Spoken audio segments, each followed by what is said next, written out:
Ok.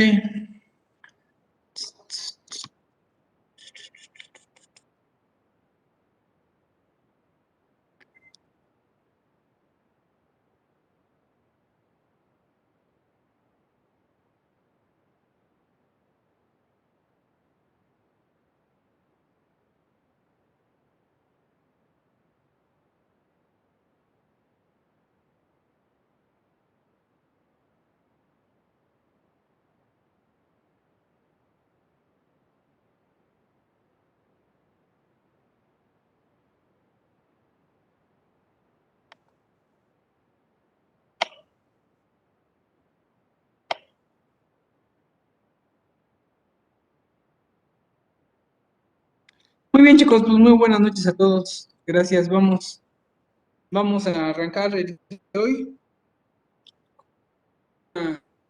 Un tema nuevo.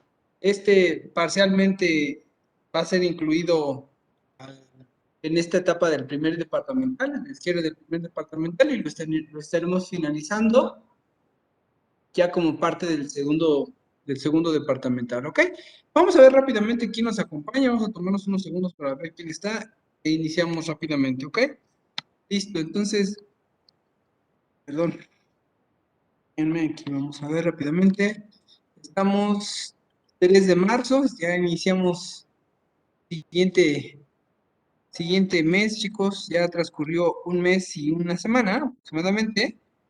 Estamos ya iniciando el siguiente mes, ¿no? Nuestra semana número 5, si no mal recuerdo. Semana 5, creo que sí. Ok, no me acuerdo si 5 o 6, pero creo que ya vamos ahí, ¿ok? Entonces, estamos a 1 de marzo. ¿Vale? Súper mega rápido. Ok, bueno, vamos viendo de qué va esto el día de hoy. ¿Va? Ok, un segundo. Y listo. Pues vámonos rápidamente para ver quién nos acompaña. Vámonos súper rápido. Hoy tenemos bastante material que cubrir. Entonces, vámonos rápido. ¿Sale? Eduardo Carvajal. Buenas noches, profesor. Buenas Presente. noches. Brian Efraín. Buenas noches, presente. Gracias, buenas noches. Brian Giovanni. Aquí estoy, profe, presente. Gracias. Benjamín Aarón. Presente, profesor. Gracias. Aurea. Presente, profesor. Gracias. Andrés Axayaca. Aquí presente, profesor. Buenas noches. Gracias. Silviano Félix. Buenas noches, presente. Gracias. Gustavo Daniel. Buenas noches. Gracias. Buenas noches. Luis Ricardo. Buenas noches, profesor. Presente. Buenas noches. Gracias. Buenas noches. Brian Hernández. Presente, profesor. Gracias. Jesús Yolistli. Presente, profe. Buenas noches. Gracias. Buenas noches. César Hernández. Presente, buenas noches, profesor. Buenas noches. Gracias. A Ricardo Herrera. Presente, profe. Gracias. Brandon Jiménez. Presente, profe. Gracias. Josué. Buenas noches, profe, presente. Buenas noches, Josué. Gracias. Brisa Cristal. Presente, profe. Gracias, Brisa. Juan Daniel. Buenas noches, profe, presente. Buenas noches, Juan Daniel. Gracias. Eric Pablo. Presente, profe, buenas noches. Buenas noches, Eric. Muchas gracias. Gerardo Alquendi. Ok. Oscar Sebastián. Presente, profe. Gracias. Armando Uriel. Presente, profe, buenas noches. Hola, muy buenas noches, Armando. Gracias. Edgar Rojas. Presente. Buenas noches, profesor. Gracias, buenas noches.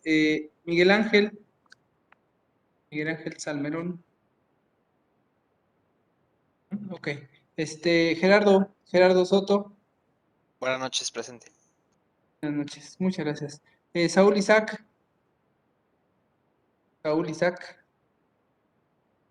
Ok, listo. Alan Alfonso. Presente, profe. Buenas noches. Muy buenas noches. Y por último, Omar Arturo. Presente, profesor. Buenas noches. Excelente. Gracias. Buenas noches, Omar. Pues bueno, una vez esto, vamos entonces a arrancar. ¿Ok? Por favor, si surge alguna duda, alguna pregunta, levantemos la mano, lo comentamos y vamos a avanzar, ¿vale? Ok. ¿Cuál es el tema con el que vamos a arrancar hoy? El tema con el que vamos a arrancar hoy, en correspondencia a lo definido al inicio del curso, es procesos, ¿sale? La parte de procesos, ajá, en específicamente en el aspecto de la comunicación entre ellos, ¿no? Entonces estamos hablando de se conoce como comunicación entre procesos o intercomunicación entre procesos, ¿ok? Bueno, ya hablamos en varias sesiones, lo hemos comentado en varias sesiones, que aún en nuestra computadora, ¿no? Nuestra laptop, nuestra máquina de escritorio, en el mismo dispositivo móvil, ¿no? Hay comunicaciones, hay muchas comunicaciones entre procesos, es decir, hay procesos que se están comunicando, que están mandando, hay intercambio de mensajes, ¿no? Vamos a tener dos grandes rubros, dos grandes grupos, ajá, que van a ser todos los procesos que se comunican locales, ¿no? Ya lo habíamos platicado también, todos los procesos locales, ¿sí? Obviamente empezando por el sistema operativo y todos sus procesos, con los mismos procesos del sistema operativo, pero además el sistema operativo con los procesos que nosotros estemos ejecutando. Ese es el primer grupo. El segundo grupo, que obviamente de cara a sistemas distribuidos, pues es el que nos interesa, son las comunicaciones remotas, es decir, ya no son comunicaciones dentro del equipo, sino son comunicaciones hacia el exterior de la red, ¿no? Sin que necesariamente, ya lo hablamos también muchas veces, sin que necesariamente obligada y totalmente sea Internet, ¿no? Pues veíamos que nuestro cliente básico que se comunica a través de la red, pues es el browser, ¿no? Decíamos, este software genial, ¿no? Que es en cierta manera muy básico, en el sentido realmente eh, básico en el contexto de todo el ecosistema, ¿no? Al final sí es una aplicación, un programa un tanto con cierta complejidad, ¿no? Pues ese se comunica de forma natural, ajá, con otros, o a través de ese cliente, comunicamos nosotros.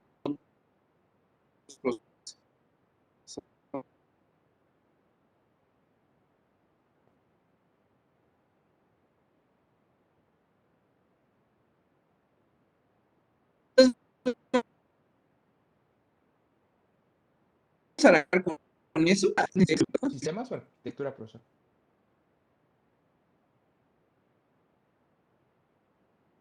No, sistemas distribuidos.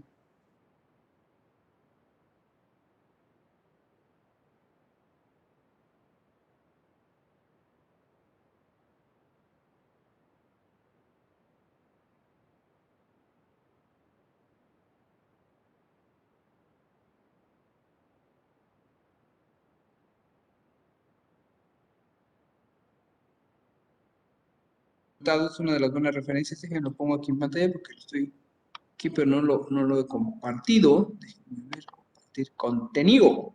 Ahí está. Y este libro ya es uno de los libros que recomendamos como bibliografía ahí básica para el curso. El libro se llama Sistemas Operativos, una visión aplicada, ¿no? Es Jesús Carretero Pérez, ¿no? Igual, como siempre, chicos, no lo tengo aquí por facilidad, pero bueno. Vamos a ir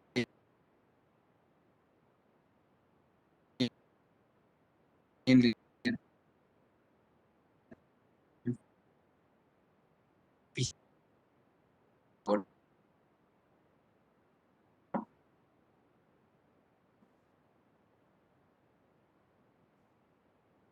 Jesús Carretero Pérez, sí, que seguramente los tocaron en sistemas operativos, ¿no?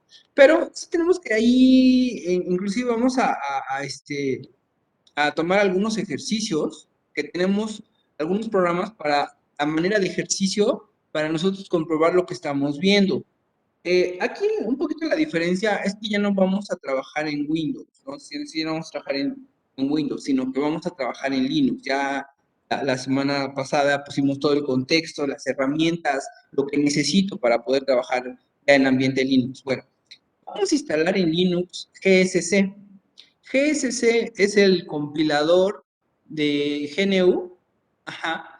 Ok, ¿qué sucede?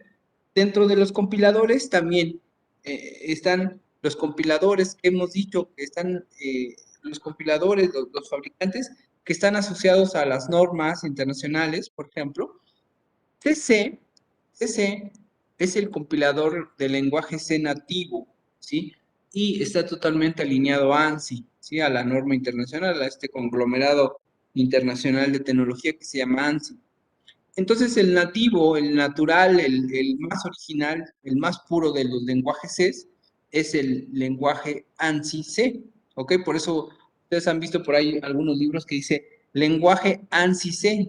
Carajo, ¿qué significa? Bueno, que están utilizando el lenguaje C estándar, el que tiene totalmente grado de apertura, ya hablamos de qué es apertura, ajá, pero hay variantes del lenguaje C, ¿no?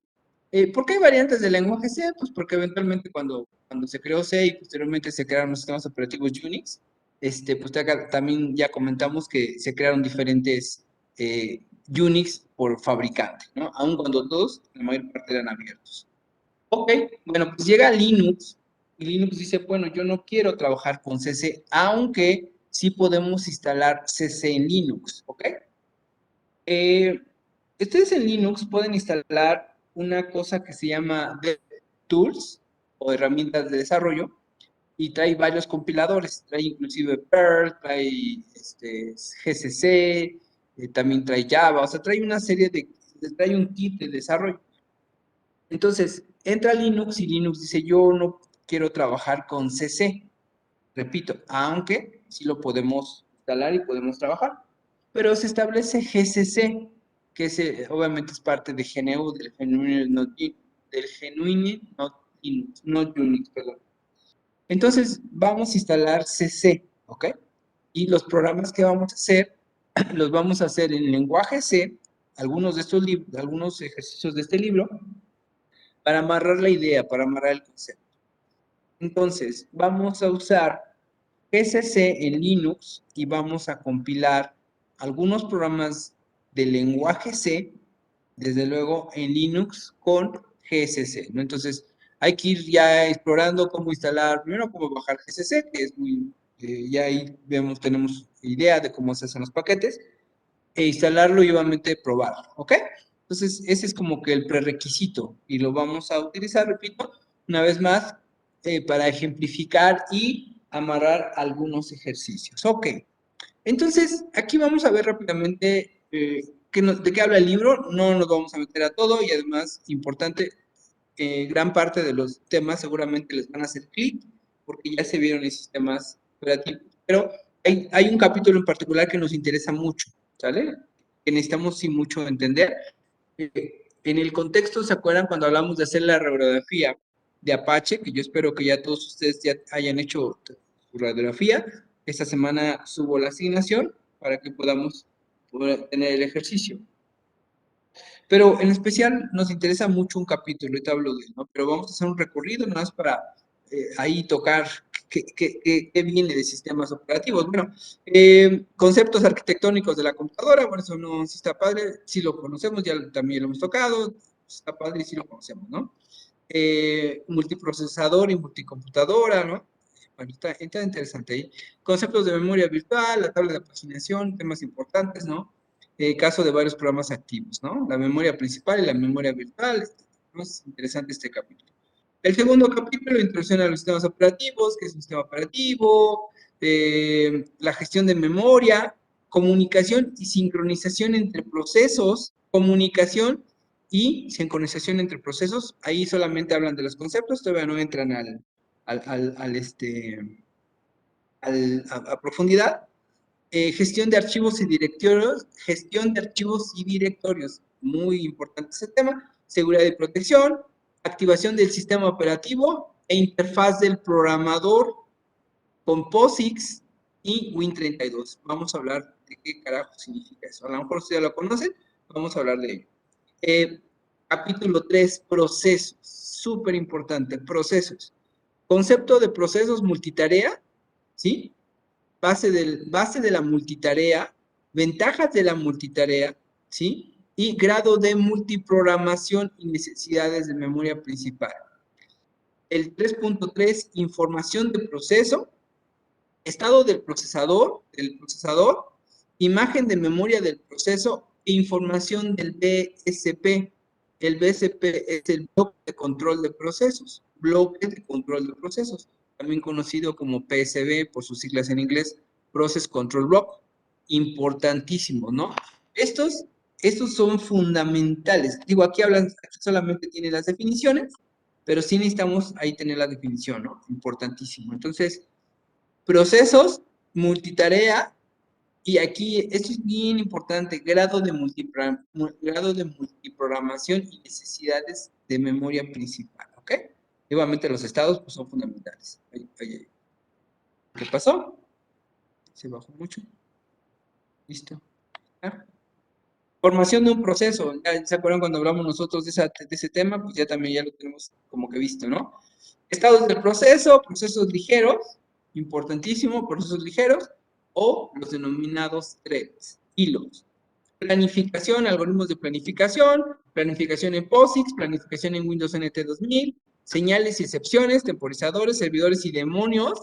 ¿Se acuerdan cuando decíamos, es que el principal elemento de un servicio corre como demonio, ¿no? Es decir, es un proceso que al correr como demonio sí tiene ciertas características importantes. Corre como demonio, como daimon ahí, porque tiene alguna característica especial de proceso, ¿no? Entonces, servidores y demonios.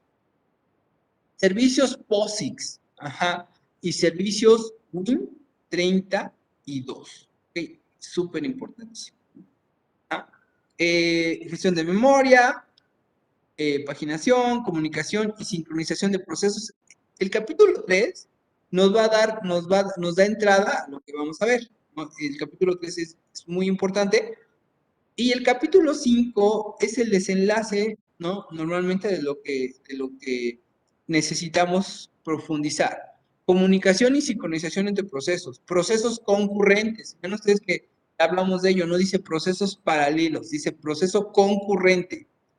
Tipos de procesos concurrentes, ¿no? Problema clásico de comunicación y sincronización, mecanismos de comunicación y sincronización, paso de mensajes, aspectos de implementación y sincronización, interbloqueo, servicios POSIX, y dentro de los servicios POSIX tenemos las tuberías, los semáforos, la exclusión mutua o mutex, o las de mensajes. Servicio Win32, ahí tiene un errorzote. Dice, en lugar de el J es una Win32. Tuberías, secciones críticas, semáforos, mutex y eventos, y mail slots. ¿Okay? Uno ahí también está mal, es mail, espacio, slots. Y puntos a recordar y lecturas recomendadas, ¿no? Capítulo 6, interbloqueos. Capítulo 7, entrada-salida. Capítulo 8, gestión de directorios y archivos. También está interesante, y es bueno y es necesario conocerlo. Capítulo 9, seguridad. Capítulo 10, introducción a los sistemas distribuidos. Vean, introducción a los sistemas distribuidos en el libro de sistemas operativos.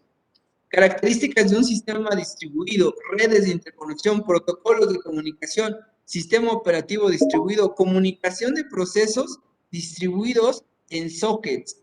Importantísimo, mega fundamental. ¿Sí? Comunicación de procesos en sistemas distribuidos a través de sockets. Sincronización de procesos distribuidos, ordenación de eventos. Acuérdense cuando hablamos, cuando yo hablo del modelo arquitectónico, objeto, componente o web service, pero dentro de las entidades, ¿no? De las entidades teníamos uno de los tipos, objeto, componente o web service. Pero decíamos, esas son las entidades, pero hay un paradigma de la comunicación entre ellos, cómo se comunican entre ellos. Y decíamos, dentro de los modelos arquitectónicos hay un modelo arquitectónico que se conoce como modelo orientado a eventos. Caray. Aquí es donde todo esto enlaza, donde empieza a hacer aquí clic todo, ¿no? Sistemas de archivos distribuidos, aunque parezca que no es cierto y aunque todos digamos que en la vida del mundo mundial todos usan base de datos, eso no es cierto. Además hay veces que es mejor usar un sistema de archivos que usar un manejador de base de datos. O en general, pues prácticamente aún los manejadores de base de datos tienen archivos, ¿no? Y eventualmente lo que tenemos que trabajar, proteger, etcétera, etcétera, son los archivos. Un estudio de caso de Linux, ¿no? Y estudio de casos Windows NT y se acabó. Bueno, algunos casos. NTFS, Network File System, no me acuerdo qué significa, pero bueno, viene de NFS y HPFS, ¿no? Y comparación entre los servicios Win, POSIX y Win32, ¿no? Y bueno, muy interesante, ¿ok? Entonces, dirán, ¿cuáles son los temas que nos interesan? 3, 5 y... Ahí voy, me perdí el otro. 3, 5 y... al otro. Caray, yo lo perdí. Ese no es. Y el 7, ¿no?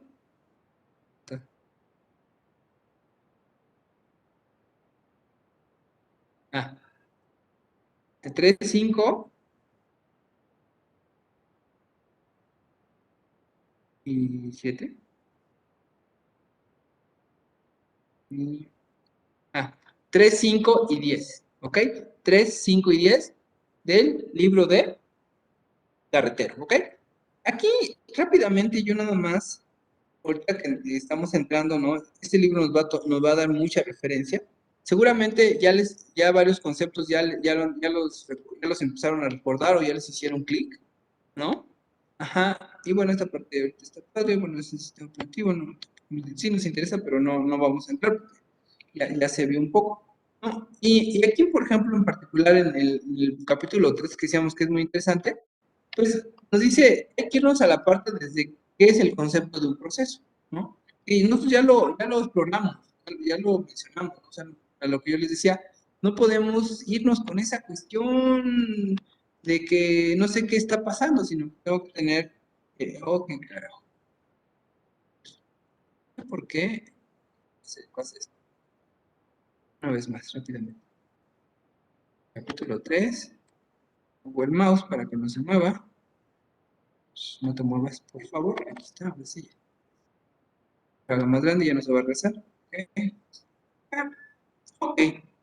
Y entonces, pues regresamos a la parte de la forma básica, ¿no? Desde el concepto que es un proceso. Y bueno, viene un pequeño diagrama, la jerarquía de procesos. ¿Sí? Este diagrama seguramente lo han visto más de una vez. Es la jerarquía de un proceso, ¿no? Y aquí ya nos empieza a hacer clic, ¿no? Aquí nos hablan, ¿se acuerdan cuando veíamos la terminal? O sea, la configuración por default en la sesión de shell que tuviéramos definido y decíamos, ahí nos definen varias cosas. Nos definen en dónde vamos a trabajar, con qué usuario, etcétera, etcétera, ¿no? Entonces ahí tenemos el path, el tipo de terminal, el home directory o directorio de trabajo y el position word directory PWD, que es donde yo puedo tener cosas, ¿no? Entonces, esa parte, ¿sí? Esa parte se desencadena, ¿no? Esa parte de los procesos se desencadena con la configuración del shell que nosotros tengamos definidos como usuario. Es decir, el perfil que le demos a nuestro usuario, pues él va a tener esas rutas donde trabajar y consecuentemente desde esas rutas yo voy a desencadenar procesos, ¿no? Si ustedes ven, este diagramita fue el que analizamos, fue lo que hicimos cuando veíamos la sesión de la terminal. ¿Se acuerdan que conectamos ahí desde una terminal, bueno, desde 3 terminales de PuTTY y íbamos generando acciones y procesos, entonces se van generando estas jerarquías de procesos, ¿no? Entre un proceso padre y un proceso hijo. Entonces, bueno, aquí ya nos empieza a hacer un poco más de clic. Y bueno, la variable path, gestión de procesos, ¿sí? Y multitarea. Aquí nos habla una cuestión importante, ¿sí? Monousuario y multiusuario, tiempo compartido. Bueno, aquí tiene otro rebote, ese sistema operativo monitorea. Bueno, el sistema operativo monotarea, perdón, también llamado a un proceso, permite que exista un proceso a la vez. O sea, obviamente ya no tenemos ningún sistema operativo de este estilo, casi todos son multitarea. Base de la multitarea, aquí es lo que me interesa, ¿no? Y al final, este diagrama seguramente ya lo vieron como 1000 veces, pero, por ejemplo, nosotros en las computadoras que tenemos, ¿no? Si son, por ejemplo, a veces procesadores Quadron, ¿no? Que tienen más de un procesador interno dentro, o sea, físicamente es uno, pero tienen internamente más procesadores, esos Quadron, ¿no? Lo que sucede es que yo voy a tener esta grafiquita que tengo en la parte de abajo por 4, ¿sale? Y entonces yo sí puedo en un momento dado estar atendiendo tal vez más de un proceso en un procesador. Más de un proceso en un procesador, no un proceso en muchos procesadores. Porque un proceso en un procesador es concurrencia. Un proceso en muchos procesadores es paralelismo. ¿Ok? Pero repito, no tenemos máquinas. Hemos hablado que no tenemos máquinas paralelas, tenemos máquinas concurrentes. Entonces, esta misma gráfica es para los procesos. Yo puedo tener, si tengo un procesador Quadron, de los que tienen 4 procesadores internos, en realidad esta gráfica se ve por 4. Y entonces, la parte de arriba es el tiempo que le da el procesador al proceso de tiempo de ejecución. Procesa, a lo mejor tiene que ir a la salida, comunicación, chalala, un puerto, esperar un archivo, esperar un permiso, lo que sea, entonces baja, después vuelve a subir, baja y sube. Entonces, todo ese tiempo es el tiempo en realidad de procesamiento, ese es lo que se conoce como tiempo de procesador, ¿no? Entonces, bueno, aquí viene ese alertamiento. Seguramente ya lo están recordando, ya les está haciendo clic, y no voy a profundizar. Bueno, miren aquí inclusive, ¿no? Tengo el proceso A, el proceso B, el proceso C, en diferentes procesadores, ¿no? Ahí se adelantó, me adelanté. Ajá. Y así es como se ve el mapa de procesos, ¿no? Dentro de una computadora como la que tenemos. En general también de un servidor. Es así, ¿no? Entonces, eso es lo que realmente nos da cierto estado de concurrencia, ¿no? Además de que ahorita vamos a ver las técnicas para poder generar esa concurrencia. ¿Qué sucede? Típicamente, cuando yo hacía el programa de la calculadora, es un programa monoproceso. ¿Qué significa? Lo arrancaba, el programa internamente tiene un inicio y tiene un fin. Y iba haciendo las cuestiones o las acciones secuenciales una tras otra, una tras otra. Y entonces ese proceso solamente podía correr una sola vez en ese momento y nunca más, ¿no? Si yo quisiera que alguien más lo corriera, pues lo que tenía que hacer es pasarle el código, que lo compilara en la otra máquina y correrlo en la otra máquina. Y así sucesivamente. Que había 10 máquinas donde quería que corriera ese programa, pues tenía que pasar el archivo, el ejecutable, a 10 máquinas, ¿no? Pero ¿qué pasa si yo quiero que ese proceso, cuando lo quieren llamar, no tenga que pasarle el código fuente, sino que haga una instancia de él mismo, cree una instancia de él mismo y entonces se generen tantas veces como lo manden llamar?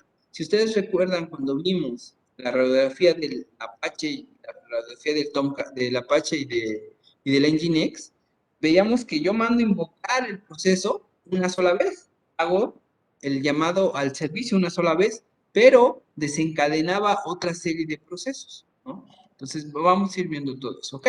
¿Sí? Entonces, bueno, repaso muy rápido, ¿no? Lo que vemos aquí. Este nos va a ayudar mucho. Aquí vemos cómo se llama, cómo se ve el proceso, ¿no? El mapa de memoria, la terminología del tema virtual, la memoria virtual. Ajá. Cuando decimos que un programa está residente en memoria, ¿no? Que dicen, es que los virus se quedan residentes en memoria. Sí, es correcto, tienen un grado ahí de oportunidad muy, muy cercana para atrapar, ¿no? Y esta gráfica la vamos a tocar varias veces, las vamos a tocar muchas veces, porque en realidad este es el que nos va a dar pie para el tema que estamos buscando entender, que es la comunicación entre procesos, ¿ok? Esta cosa que está aquí se conoce como PSB, Process Control Block, o bloque de control de proceso. ¿Qué sucede? Vamos a dar 3 pasos hacia atrás, ¿no? Decíamos, el sistema operativo, antes de ser sistema operativo, son archivos, ¿no? Entonces yo tengo que pasar de un medio de almacenamiento a otro medio de almacenamiento. De un CD, de un DVD, de una memoria, la paso a mi disco duro y hago el proceso de instalación. Y sigue siendo archivo. Cuando ya arranca y cuando corre un programa, entonces tenemos archivo, programa, proceso. ¿Ok? Ese es el path que hemos visto, ya lo tenemos bien claro. Pero ahora que ya es proceso, ¿sí? Ajá, ¿qué características internas tiene como proceso? ¿No? O sea, ¿cuál es válganle, si lo queremos, igual, lo mismo, si queremos hacer su revisión interna, si queremos sacar su radiografía, ¿cómo se ve un proceso? Se ve de este estilo, lo voy a hacer un poquito más grande. ¿Sale? Se ve de esa manera. Todos los procesos se ven en este esquema. Fíjense aquí la parte interesante, y a lo mejor ya lo saben, y ya lo hicieron, ya lo revisaron, y ya lo explicaron tal vez en muchas otras sesiones, pero bueno, no está de más que lo tengamos rápidamente como un review antes de entrar a profundidad a nuestro tema. Fíjense, yo tengo el programa, yo tengo el archivo, ¿no? Archivo dentro del disco duro. ¿Sí? Va a seguir siendo archivo mientras no lo invoque. Cuando lo invoque a través del sistema operativo, recuerden, tenemos 2 tipos de programas. Tenemos 2 tipos de compiladores que en consecuencia nos dan 2 tipos de programas, ¿no? Compiladores e intérpretes, ¿vale? El compilador compila el programa y normalmente lo que me va a entregar es un ejecutable. El intérprete es un programa que necesita de otro programa para poder correr, ¿no? Tal es el caso de Perl, tal es el caso de Python, son programas interpretados, ¿sí? No son programas compilados. Java y C son programas compilados, no necesitan, bueno, Java sí es un mix, realmente Java es una mezcla, es un intermedio entre compilado e interpretado, y C pues, es total y absolutamente compilado, al igual que Fortran, al igual que otros programas, otros lenguajes de más tiempo.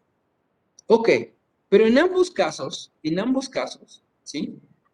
Fíjense ustedes, cuando yo haya compilado el programa en lenguaje C, ¿sí? Lo compilo y decimos, ese programa se convirtió en lenguaje máquina. El ejecutable, al final el ejecutable también es una secuencia de instrucciones, solamente que las instrucciones ya no están en lenguaje C, sino están en lenguaje de bajo nivel, están a nivel ensamblador, ¿no? Entonces, ¿qué pasa? Rápidamente, no me estoy haciendo claro, ¿sale? Voy a hacer aquí. Aquí tengo el archivo, ¿no? El archivo de texto, el archivo donde yo edité el programa. Puede ser un punto C, un punto CC también, inclusive. Puedo tener un punto Java. ¿Sí? Puedo tener un punto Java. Puedo tener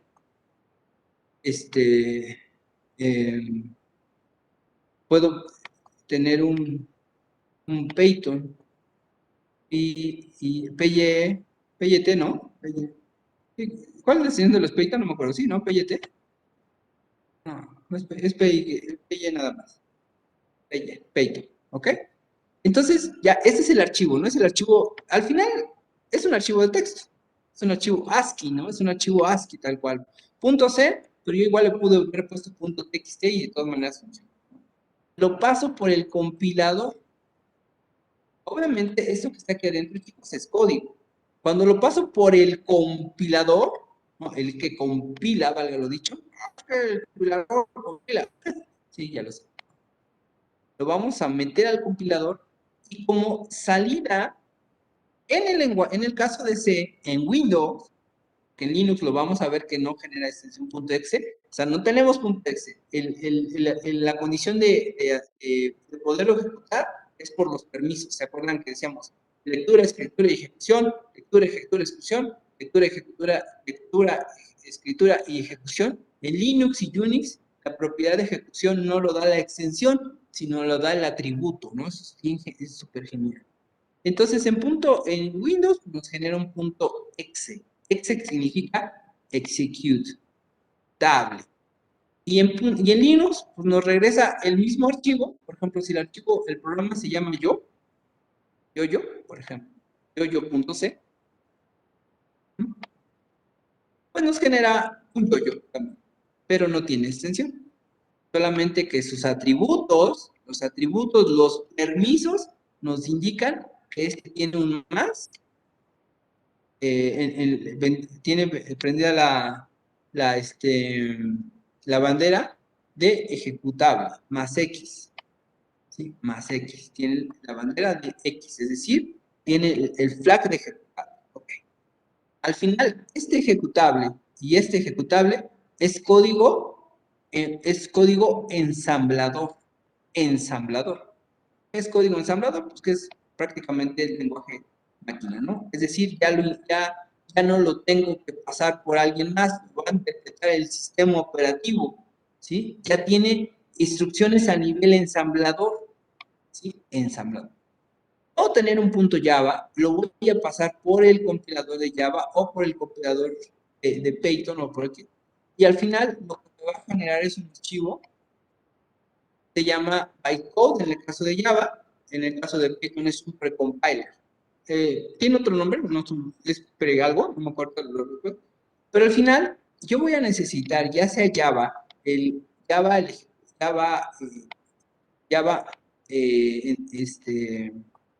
VM, Java Virtual Machine, o voy a necesitar Python, ¿sí? No me acuerdo cómo se llama el ejecutable de Python. ¿Digo? Creo que es, no me acuerdo. Es P3, no me acuerdo qué cosa, o P4. La versión 3 o la versión 4. P algo, sí que también es el compiler. Y entonces yo aquí le pongo el punto class. Ajá. Punto class, que fue el compilado del archivo, y yo voy a correr el punto class a través de el Java Virtual Machine y el P3 algo, no me acuerdo, a través, y este también es nada más así, es sin extensión, es igual, sin extensión, únicamente el archivo, ¿no? Si habláramos de yoyo, pues también va a ser yoyo sin extensión, lo corro en Python. ¿Ok? ¿Sí? ¿Hasta aquí vamos bien? ¿Todo clarísimo? ¿Hay alguna duda, alguna pregunta? ¿Sí se entiende todo? ¿Vamos bien hasta aquí? Sí, profe. Sí, por mi parte todo bien, profe. ¿Ok? ¿Los demás, chicos?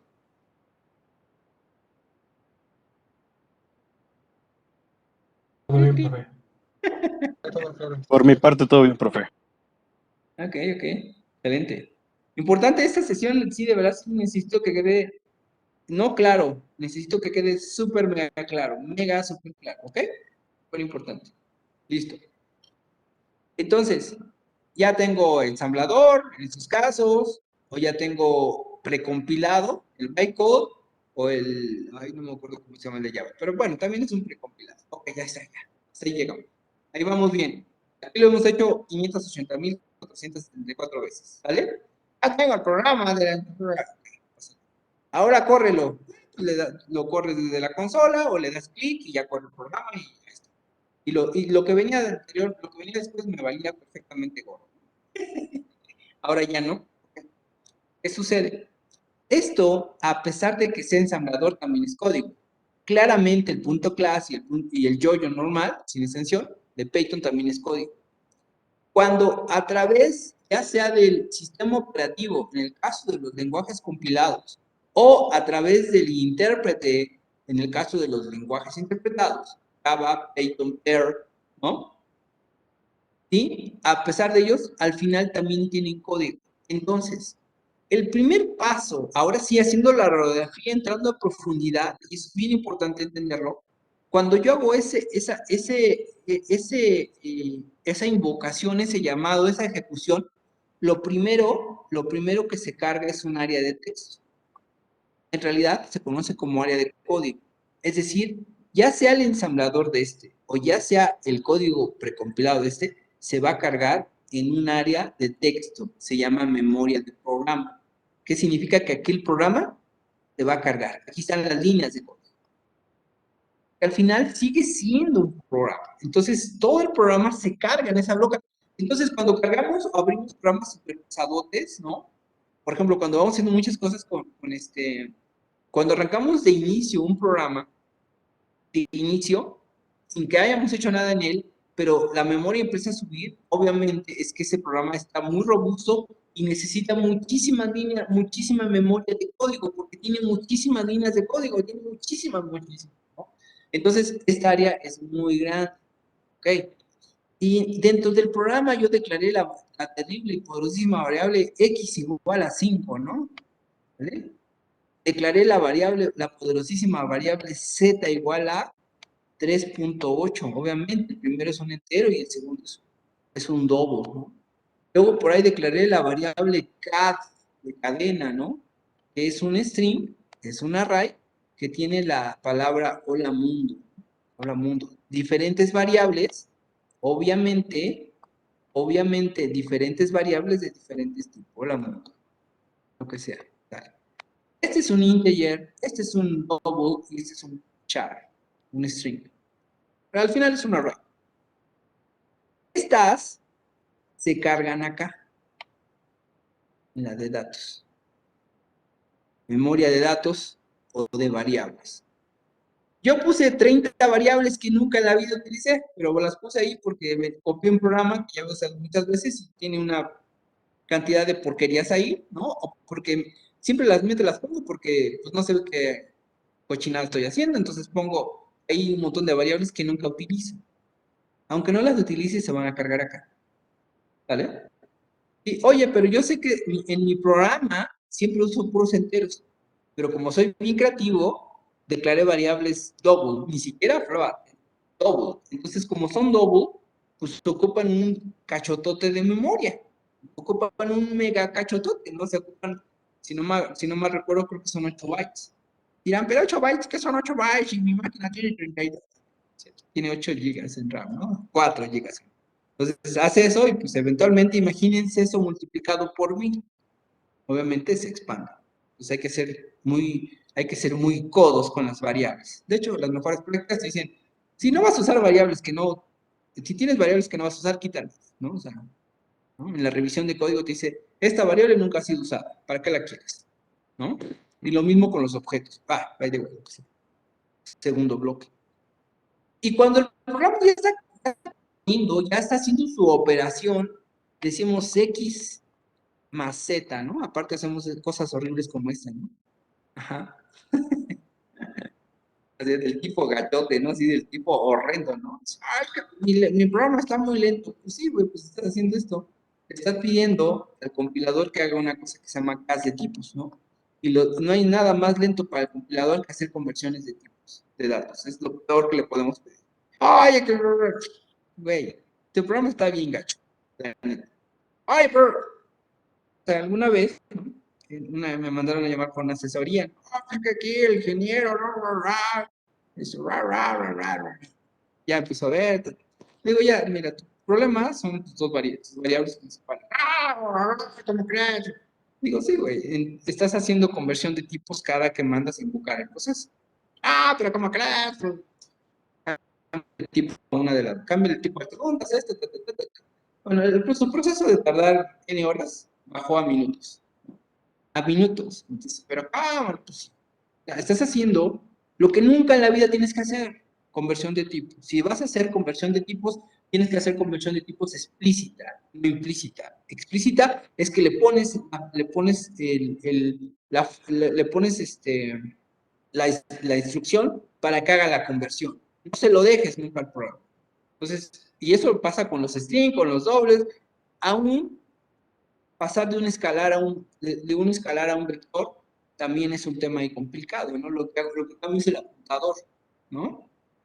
Y obviamente eso está del nabo para el procesador. Para el procesador son muchos saltos. Tiene que ir y regresar y saltar, o sea, son muchos saltos, ¿no? Esos saltos se van a reflejar en transacciones. Y entre más transacciones inútiles e innecesarias hagamos, nuestro programa va a estar del lado. Oye, pero son 10 líneas de código. Pues está bien. Tienes 10 líneas de código y tienes como 70 recomendaciones. Nunca me habían dicho, yo siempre... Ya, lo estamos haciendo. No, pues yo programé gacho toda la vida. Que ya, adiós. Ya no más programar gacho. Nos tenemos que ser muy austeros en las variables. Y aparte tenemos que tener mucho cuidado. ¿Por qué? Por esto, porque eso va en esta parte. Eso va en esta parte. Y se llama memoria de ejecución. ¿Sí? Memoria de ejecución. O muchas veces conocido como el mismísimo SP, Stack Pointer. Es decir, es la rutina, es la parte de ejecución del programa donde está saltando, donde fue a la línea de código X y hace el salto, regresa. Si tengo un espantoso y terrible y horrible if anidado, así, if anidote, que yo programo así, porque así me enseñaron y tengo como 80 ifs anidados, el nabo, porque en memoria está yendo para arriba, para abajo. Terrible. Eso se llama memoria del programa o stack pointer. Y luego vienen los segmentos de control o restringidos, ¿vale? Que estos son los segmentos que utiliza el sistema operativo para irle dando espacio en memoria y además tiempos en el procesador. ¿Okay? Esta parte, digo, ya, repito, seguramente ya la vieron en sistemas operativos y ya nada más estoy haciendo un repaso muy general, pero esta es la parte que más nos interesa desde el punto de vista de sistemas distribuidos. ¿Por qué? Porque esto mismo lo vamos a hacer por 1000, por 10,000, por 20,000, por 100,000, por 500. Lo vamos a hacer por tantas veces lo necesitemos. ¿Ok? De hecho, cuando hablamos de que un sistema es muy grande y tarda, seguramente, no sé si lo han escuchado, dicen, es que tal sistema tarda mucho en bajar. ¿Qué significa? Que tiene, pues, obviamente una cantidad impresionante de procesos.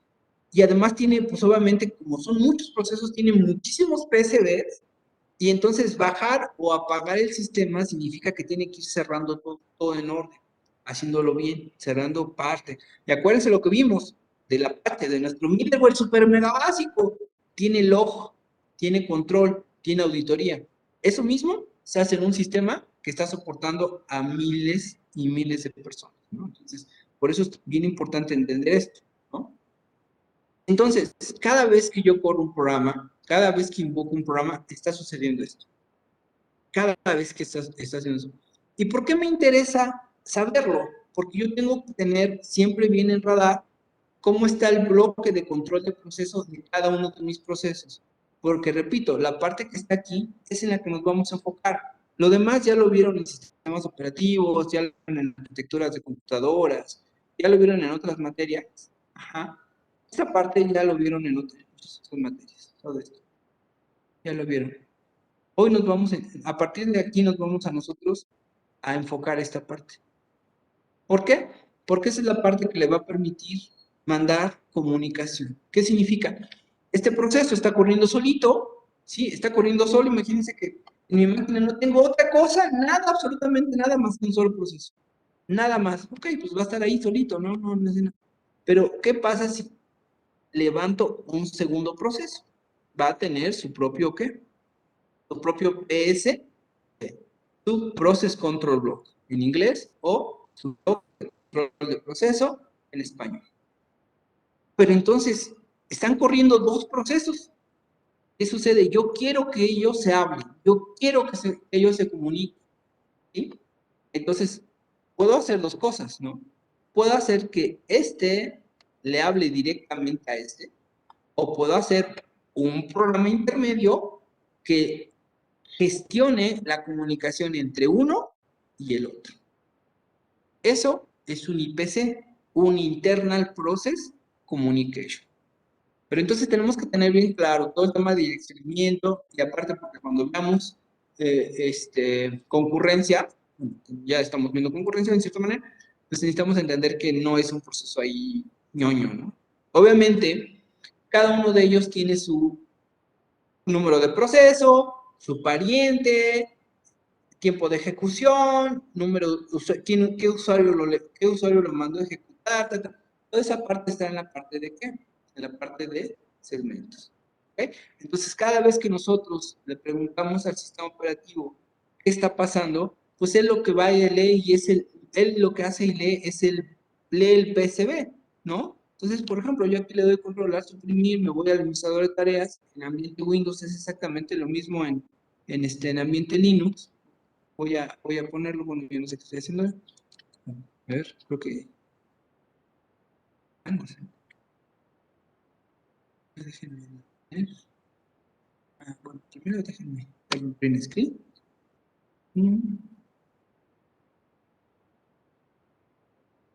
Pero es que, bueno, va a desaparecer. Pongo. Y voy aquí, por ejemplo, bueno, no sé si... controlar. Como tengo tareas. Muy raro. Compartir contenido. Entonces, vean ustedes, ¿no? ¿Qué sucede aquí? Ese es el administrador de tareas. El administrador de tareas. Pero pues aquí me dice, oye, es este proceso, ¿no?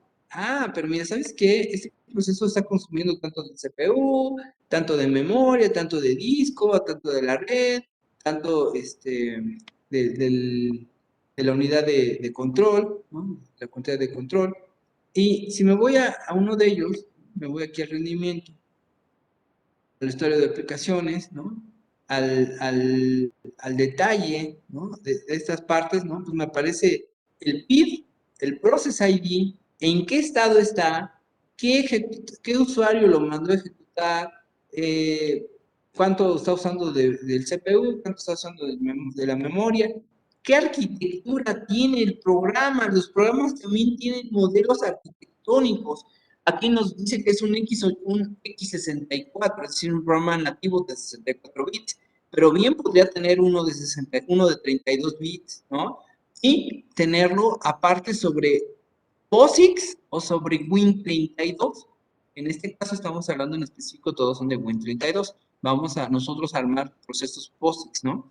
Entonces vean ustedes, ¿no? Hay por ahí, inclusive vean ustedes un X86, significa que está corriendo en 32 bits, ¿no? Este está a 34, 64 bits. Ajá. Pues,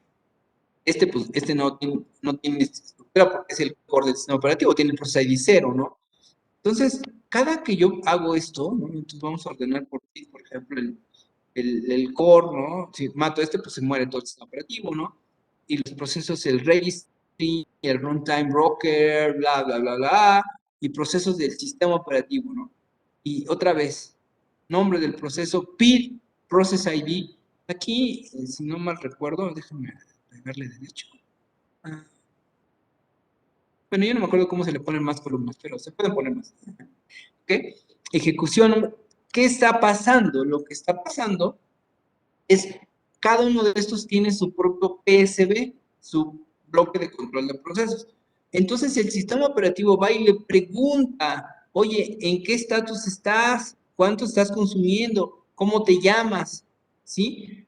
Y entonces le contesta y le dice, y entonces le contesta y le dice, pues soy yo, estoy haciendo esto, tengo etcétera, etcétera, ¿no? Y por eso dice, ¿en qué estatus estás? ¿Estás en ejecución? ¿Estás en espera? ¿En qué estado, por ejemplo, se está suspendido, no? Que, o sea, yo está como en mi impresora, algo así, no lo sé. Está suspendido. Dependiendo del tipo de sistema operativo, vamos a tener diferentes estados, ¿no? Y entonces, cuando estamos hablando de un proceso unitario, obviamente es importante, pero cuando hablamos de procesos concurrentes, es mega importante, ¿vale? Y más allá de eso, además, ¿no? Más allá de eso, desde luego, hay una variante importante en todo esto, ¿no? Hablamos de que mucha de la responsabilidad en los sistemas distribuidos, perdón, va a caer en el middleware, ¿no? Va a caer en el middleware. ¿Por qué? Pues porque no queremos hacer toda esa gestión súper complicada, ¿no? Se la vamos a dejar al middleware, ¿ok? Pero entonces, lo que sí tenemos que tener súper mega claro es que el middleware va a hacer muchas cosas, ¿no? Y va a tener muchísima gestión, pero nosotros tendríamos que saber preguntarle al middleware o saberle preguntar a los procesos si algo pasó, ¿no? Lo que habíamos dicho, para saber si hay alguna situación anómala, ¿no? Más que decir se cayó el servidor, o sea, a lo mejor algo pasó. Entonces, ahí estamos con el procede. Así es como se ve la foto o haciendo como que haciendo el zoom, ¿no? Si hacemos el zoom al proceso, así se ve cada proceso, ¿no? Aquí ya rápidamente, ¿no? Viene mucho más detalle, ¿no? Información del BCP, sí, identificador del proceso, el proceso padre, estado del proceso, información de la planificación, nada es aleatorio, todo está mega controladísimo. Todo se sabe, oye, ya te di 7 tiempos en el procesador, ¿ok? Y muchas veces empezamos a competir por recursos. Y nosotros podemos decirle al proceso cuando lo creamos, cuando lo levantamos, es decir, cuando mandamos a invocar el proceso, quiero que te levantes con prioridad 3 o con prioridad 5. ¿Por qué? Porque la actividad que tú llevas es importante, pero no es crítica. Hay otro proceso que lo vamos a levantar con prioridad 2, es decir, que el procesador le va a dar más prioridad a ese proceso. Entonces ven ustedes que de pasar solamente ejecutar procesos, nada más hacía diestra y siniestra, ahora yo puedo tomar la decisión de con qué prioridad quiero que se levante ese proceso, ¿no? Entonces, obviamente, eso se va registrando en la tabla de control, ¿no? Y bueno, aquí vienen más cosas, y vean ustedes, ¿no? El bloque de control 4, que obviamente es un archivo, también nuevamente, perdón, el bloque 4 tiene su mapita, ¿no? Y también inclusive tiene archivos abiertos, enfoca ciertos archivos, ¿sí? Y que los vamos a ver un poco más adelante, a veces es un poco irrisorio, y aquí van al elemento central. Okay. Y bueno, estado del proceso, aquí decíamos, ¿no? Bueno, aquí ya, es lo que hablamos, ¿no? De una forma un poquito más representativa, más gráfica, pero en general es eso. Entonces, tenemos el objeto ejecutable, biblioteca, se va al cargador, se crea una copia y pasa a su USB. ¿Okay? ¿Sí? ¿Hasta aquí alguna pregunta, alguna duda, chicos?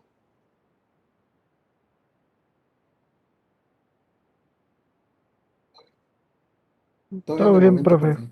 Todo bien, profe. Ok. Todo bien, profe. Pues bueno, muchísimas gracias. Y bueno, pues aquí las formas de los estados, ¿no? Que también son importantes, depende del sistema operativo, ¿no? De listo, pues puede pasar a ejecución, de ejecución a bloqueado, de bloqueado a bloqueado suspendido, de bloqueado suspendido a listo y suspendido, puede pasar a listo, puede pasar a terminado, ¿no? En ejecución o salir del programa, ¿no? Que son los estados que dependiendo de lo que sea, va a pasar ahí, ¿no? Ok, muy bien. Listo, entonces ya que ahora sí ya tenemos, miren, aquí está un diagrama más detallado, ¿no? El estado, el program, counter, el stack pointer, los registros generales y los registros especiales, ¿no? Entonces, ahí está, así es como se ve. ¿Ok?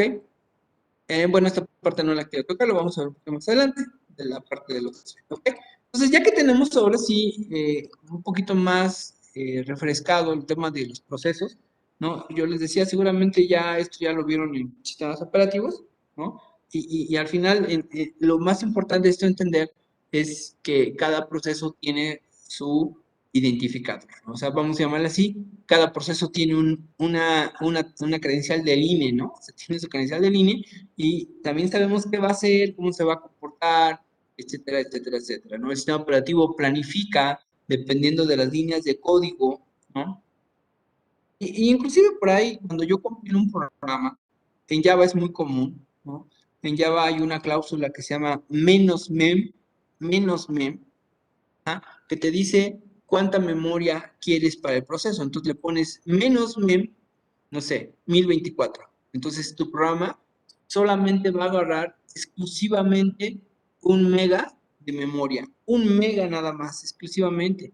Si le pones -mem 248, exclusivamente va a agarrar 2 megas, exclusivamente, no va a agarrar más, no hay manera de que agarre más.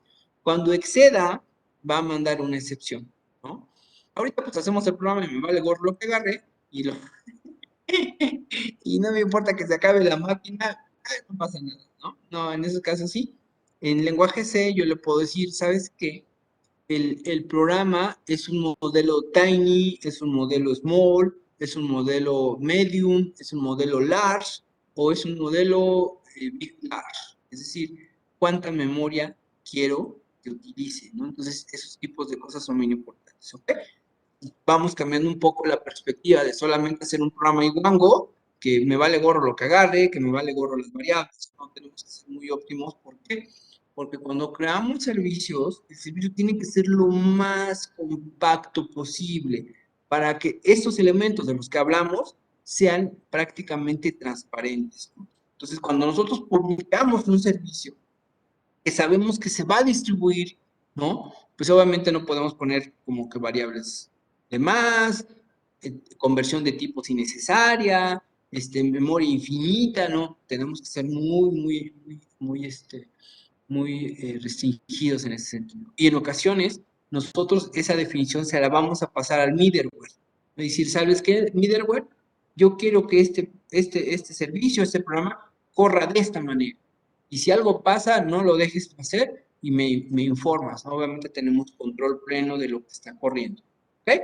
¿Sí? ¿Hasta ahí alguna pregunta, alguna duda, algún comentario? Todo bien, profe. Todo bastante bien, profe. Todo bien, profe. Todo bien, profe. Muy bien, excelente. De repente, es bueno, pues es que en una plática de ingenieros, ¿de qué hablas? Ingeniería de ingenieros de computación, comunicación y sistemas, ¿no? Sistemas, así, pues hablas de esto, ¿no? Y hablas a veces de cómo resuelves temas de ese estilo, ¿no? Y es súper genial, o sea, me encantan, o sea, me encanta así, ese luego tipos de cosas, ¿no? Déjenme, voy compartiendo con la presentación. Ok. Este tema es emocionante el tema de sistemas de comunicación de procesos en sistemas distribuidos.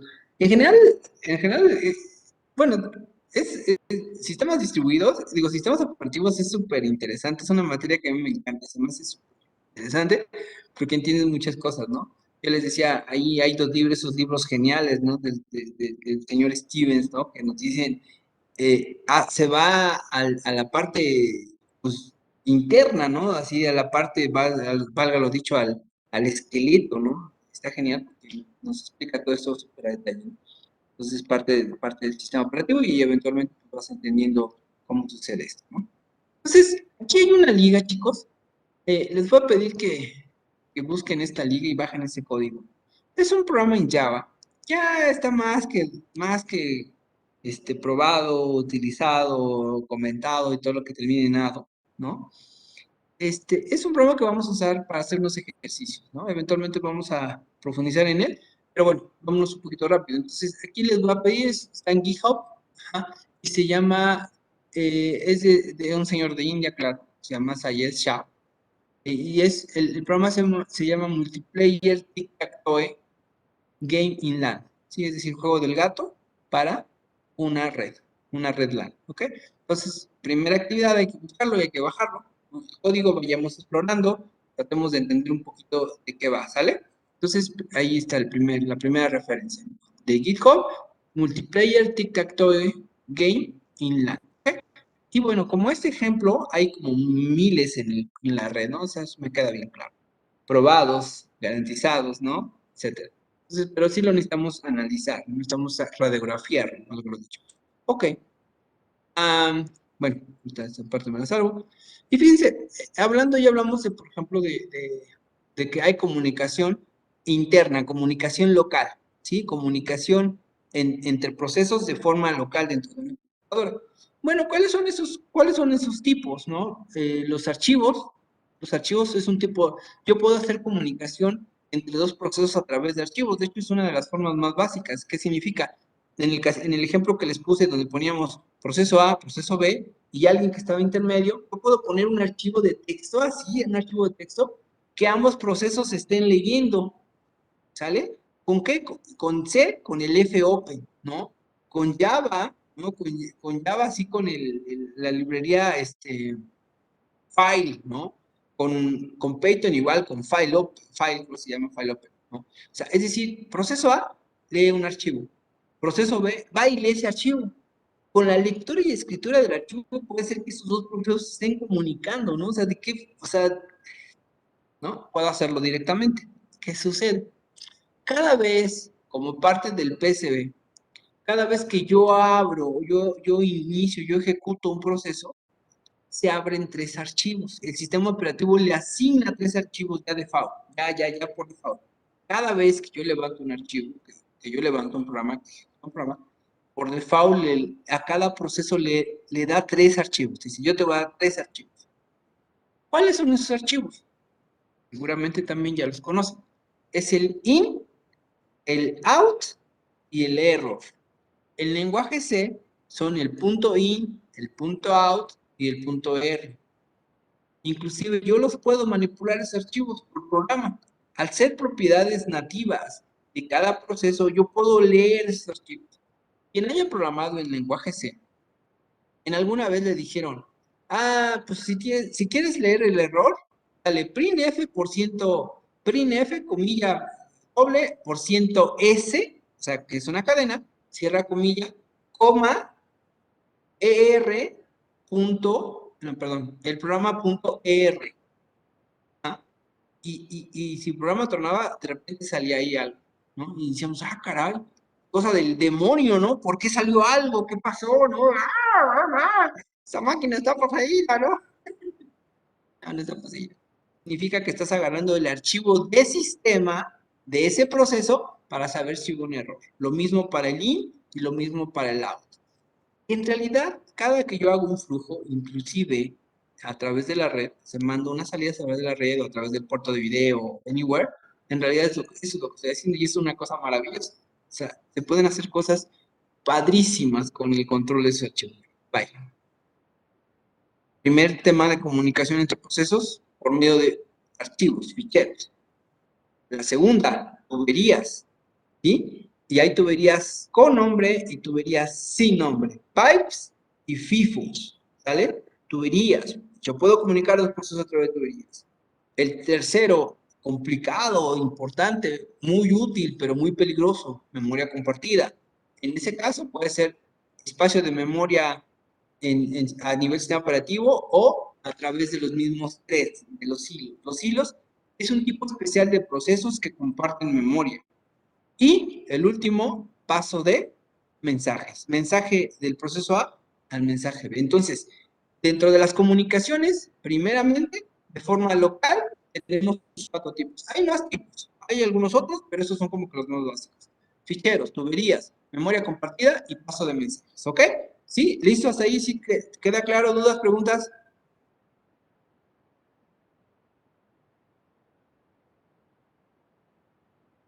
Ok. La comunicación de procesos es fundamental en cualquier Todo Todo bien, bien, profe. distribuido. Existen diferentes posibilidades. Gracias. Existen diferentes posibilidades, todas ellas basadas en el paso de mensajes. Mecanismos de bajo nivel. Adelante, Ricardo.